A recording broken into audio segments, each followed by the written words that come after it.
ito na nga guys.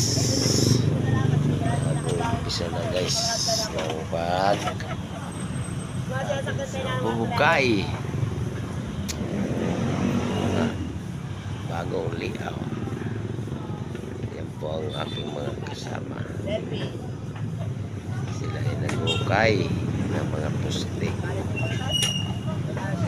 at bakod. Pagod na. Pagod na si Apilinso. Mauli na kita so. Uwi na. Nakot ng kanyang akpad. Apilaloy, pagod na rin. Ito yung iba. Kalot pa more. Ito na mauli na so. Nahapkok lang. Yan na guys, pauwi na sila kasi tapos ng aming trabaho. Vlog. What's up guys?